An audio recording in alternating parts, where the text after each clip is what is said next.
निश्चय का मतलब समझना चाहिए। निश्चित मुनि मात्र वे होते हैं जो अनंतानंदी प्रत्याख्यान अप्रत्याख्यान सर्वघाती प्रकृतियों का उद्याभावी क्षय, इन्हीं का सत्व और देशघाती प्रकृति संजनन के उदय होने पर जो जीव के परिणाम है उसका नाम मुनिराज है। ऐसे परिणाम वाला जीव नियम से दिगंबर होगा। वह कर्णानुयोग से निश्चित मुनि है, निश्चय मुनि है, निश्चय मुनि है। अब जिनको मुनिराजों पर श्रद्धा नहीं बचा, साहस बढ़ के श्रद्धा बढ़ना चाहिए न कि घटना चाहिए, अथवा स्वयं को ज्यादा ज्ञानी मान लिया जीवों ने, उन्हें अपने ज्ञान की अज्ञानता को ठंडा करना चाहिए और फिर निर्णय करना चाहिए कि हमसे न स्त्री छूटती है, न दिन रात की भोग सामग्री छूटती है, न शरीर में हमारे सामर्थ्य है। धन्ना ते भगवंत, धन्य भी मुनिराज। ऐसे खोटे काल में भी इन सब का त्याग करके सुबह से शाम तक सुपयोग में लगे हुए हैं, शुद्धोपयोग की भावना में तल्लीन है। ऐसे वीतराग श्रमण धन्य है कि पंचम काल में जीव कहाँ कहाँ भाग रहा है। और जब एक छोटा सा मुनि हमें माला फेरते दिख जाए, दूर से मैं देख लेता हूँ, मेरी तो अटूट श्रद्धा दौड़ती है, अटूट श्रद्धा कि एक मुनि माला फेर रहे हैं। एक नन्हा सा बच्चा भी आए और एक कार्य से करने लगता है। हाँ, जय बंतु वीतराग धर्म। हमको तो श्रवण की बहुत श्रद्धा आती है, और मुनिराज कहीं लड़ते भी दिख जाना तब भी मुझे श्रद्धा बढ़ जाती है। इतनी श्रद्धा बढ़ती है। धन्य हो हमारी माँ जनवाणी की सत्यता कि पंचम काल में साधु आपस में लड़ सकते हैं, तो मेरी श्रद्धा आगम पे बढ़ जाती है। सत्य ही तो है, वो झूठ क्या कर रहे हैं, कोई झूठ नहीं है। इसलिए अब वहाँ स्वाध्याय से उत्सर्ग मार्ग के साथ साथ अपवाद मार्ग भी लिखा हुआ है, मध्यम मार्ग भी लिखा हुआ है, और आपको स्वाध्याय कर्णानुयोग से प्रारंभ करना चाहिए। बोले क्यों?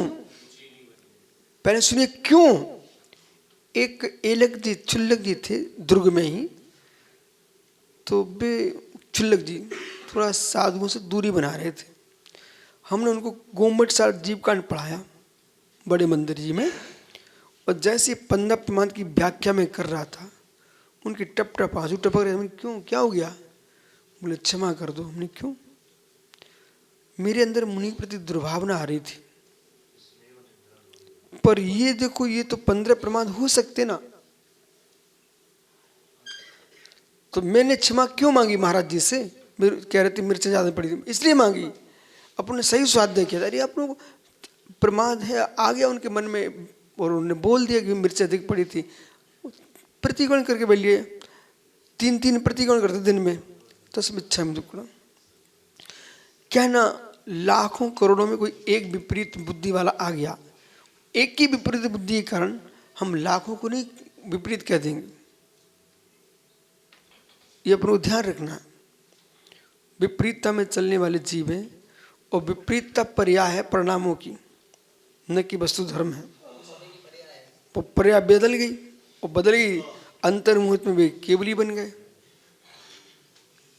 संतान को जन्म का दे दिया और प्रायश्चित करके केवल के मुँह चले गए भी। तो अब सुनिए भाई, समय देखो, माध्यस्थ भाव भी एक वस्तु है, और मेरा आपसे कहना है कि जो एक दूसरी विपरीतता देख रहे हैं, उस विपरीत देखने पास ये देखना, वो काम तुम भी तो नहीं कर रहे हो ऐसा कि दूसरे के लिए बात तुम अप्रभावी होकर चेहरा बना के दूसरे पर अश्रद्धा खड़ी करा रहे हो।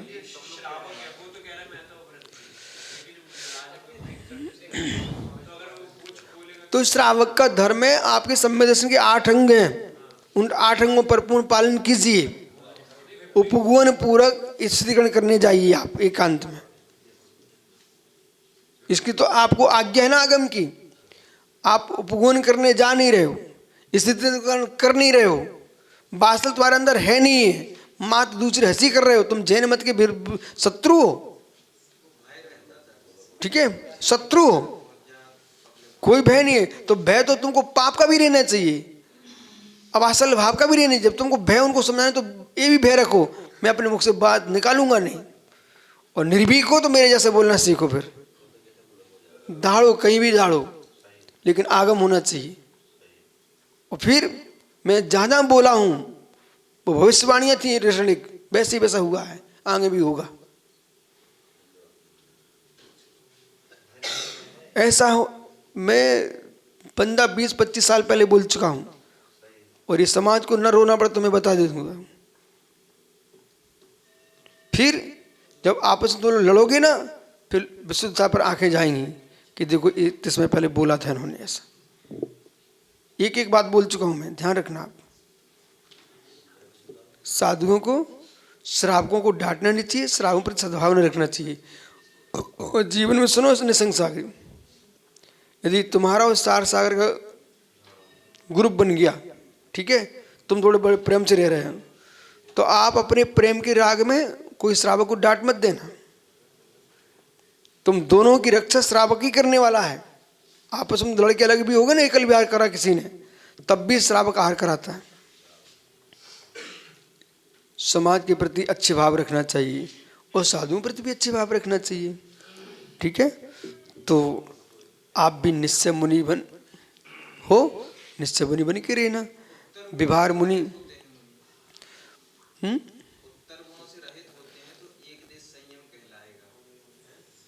तुम ये अपनी भाषा बोल रहे कि किसी को पढ़ के आए हो?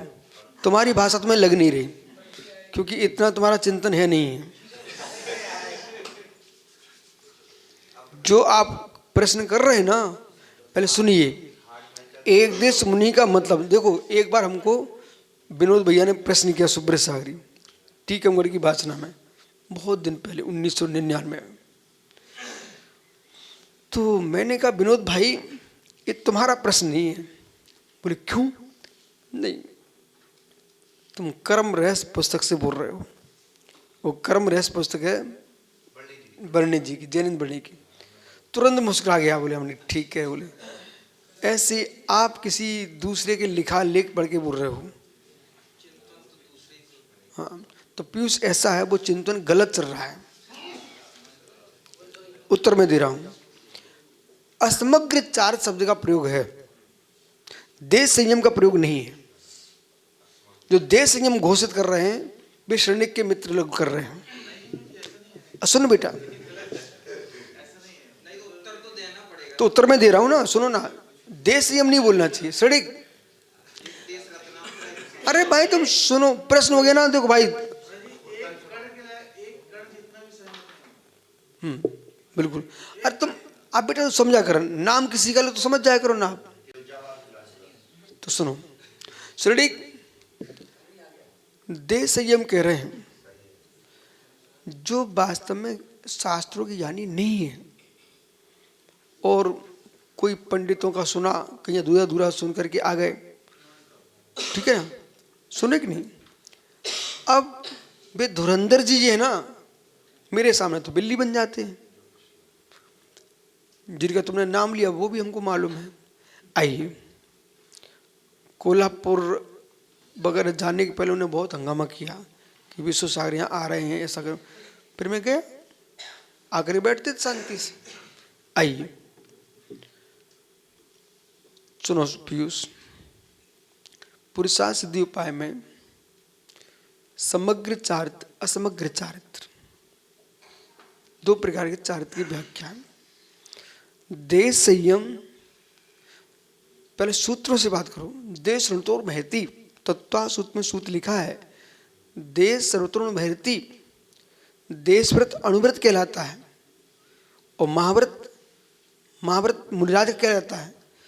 सर्वसंग व्रतानाम, संपूर्ण पापों का त्याग जहाँ हो उसका नाम महाव्रत है। सकलम विकलम चरणम, सकल चारित विकल चारित, सकल चारित विकल चारित। विकल चारित देशव्रति का होता है, पंचम गुण समृति जीव का, 11वीं प्रतिमा तक। दिगंबर मुनियों का कोई देश चारित्र आगम में नहीं लिखा। जो देश चारित्र कह रहे हैं वे आगम के विरुद्ध बोल रहे हैं। अब कथन करिए कैसा? फिर समग्र चारित्र असमग्र चारित्र, इस शब्द का प्रयोग किया अमृतचंद स्वामी ने। यथाख्यात चारित्र समग्र चारित्र है। यथाख्यात के पहले जो चारित्र असमग्र चारित्र है, तो उसको तुम एक देश कह रहे हो तो वहां स्पष्ट करना चाहिए ये एक देश ऐसा नहीं है जैसा कि श्रावक का होता है। यहां सटका है कि हिंसा के त्यागी है मुनिराज, और व्यक्तिगत मुनि की प्रवृत्ति देख करके हम परिभाषा नहीं बनाएंगे, हम आगम को देख के परिभाषा बनाएंगे। कोई मुनिराज लाइट जला दें, लाइट बंद कर दें, तो उससे हम परिभाषा नहीं बनाएंगे। कोई दीपक जला रहे हैं, उनसे हम परिभाषा नहीं बनाएंगे। मुनिराज सटकाए की हिंसा के त्यागी होते हैं। सटका है जीव सर्वविद द्रव्य हिंसा टरी, इसलिए मुनियों को न ट्रोल जलाना चाहिए, न ये तुम्हारे बल्ब जलाना चाहिए, कुछ नहीं जलाना। समझ कि नहीं? कोई नहीं है तो शांति से आंख मीच करके ध्यान करो। ये पीयूष, तो तुम चिंतन अपने दौड़ा रहे हो। कितने मुनियों को सतलाचार में डाल दिया।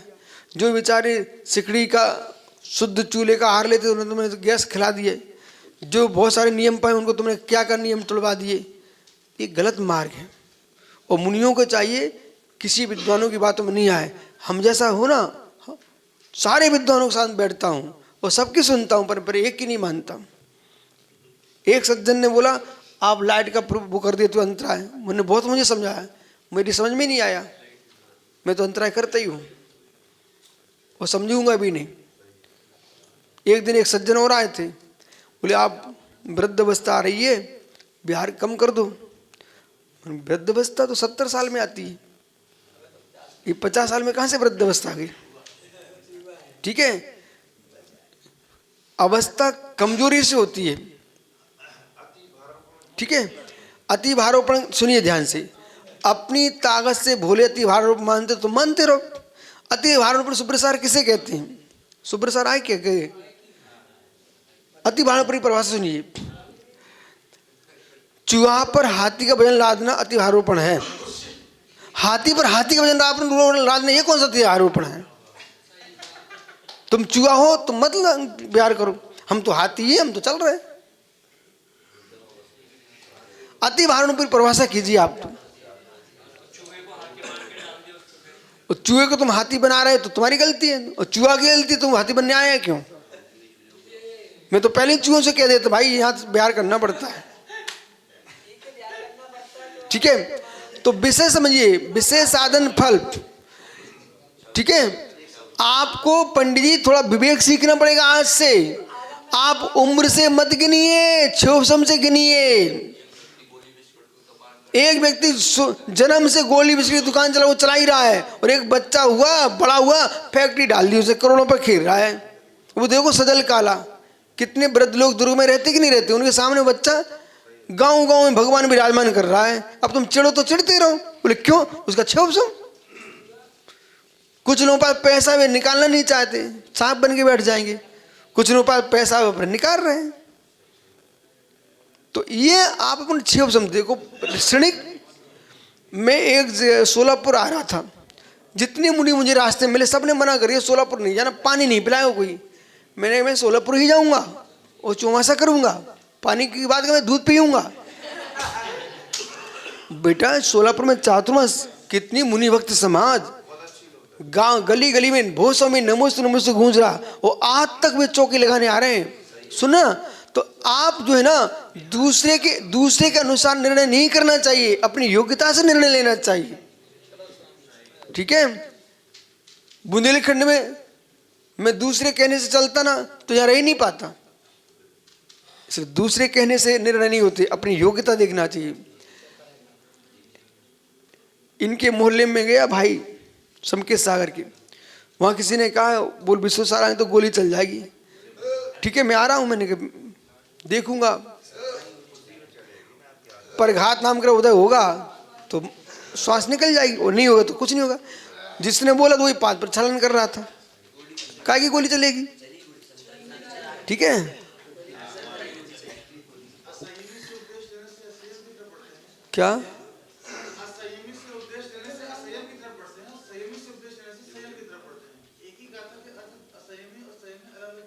हाँ, वो अपनी बुद्धि से लिया। मैंने कल प्रवचन में क्या बोला था, गाथा दे करके तुम प्रमाणित नहीं मानो, ये गाथा का अर्थ क्या कर रहा है ये देखना चाहिए। सम्मेय शिखर में एक जीव आया मेरे पास, बोले कैमरे बंद करो, ये बंद करो, फोटो नहीं खींचना, ठीक है। और 8 दिन बाद फिर बेई आए स्वयं का कैमरा लेकर के, ठीक है। तो लोगों की दशा है, एक सूत्र होना चाहिए, श्रेणिक जीवन में बे उत्कृष्ट पाएंगे। जैसे कि ज्ञानचंद पाटनी जी है, ठीक है, इनने जो है ना 97 से आज तक सेवा में लगे हुए हैं। ये लोग क्यों लगे हैं? जीवन में एक सूत्र देखना चाहिए, साधु एक साथ जीना चाहिए। और जो पारस धाम में अलग जीवन जिए, दुर्ग में अलग जीवन जिए, उन लोगों को कोई कीमत नहीं होती।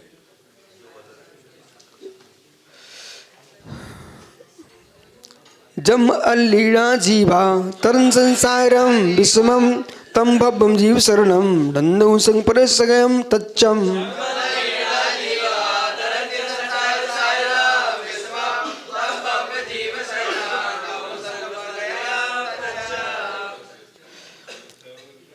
भाई उपांत गाथा है, ग्रंथ पूरा होने वाला है। जम अलीणा जीवा, जो तल्लीन हुए जीव, तरंती संसार सारम, जो शुद्धा तत्व में तल्लीन भीतरागी मुनीश्वर हैं, वे संसार सागर से पार हो जाते हैं। समम विषमम, कैसा दुस्तर भयानक संसार समझ को उतर जाते हैं। विषम भव्य जीवों को, तम भव्य जीव शरणम, ऐसे जीव ही मोक्ष। बेटा स्वयं शक्तिमान होगा वही तो दूसरे को उठा पाएगा। पतंता स्वयं की महस्तालंबनम, स्वयं तो गिर रहा है और दूसरे घर में तुम्हें उठा लूं क्या? अरे तुम मुझे क्या उठाएगा? मुझ तेरे पिताजी को तो मेरे साथ रहना चाहिए था। बहुत सेवा करते थे वो मुकेश भाई। भव्य जीवों को शरणम, शरणभूत हैं। कैसे? सुपरगत तत्व, सो अप्रगत तत्सदम तत्वम नंदो, सुतत्व परगत तत्व, नंदित हो, वर्धमान हो, पंच परमेष्टि वर्धमान हो, निज आत्मा वर्धमान हो। यही सुतत्व तत्व की वर्धमानता है, ऐसा समझना चाहिए।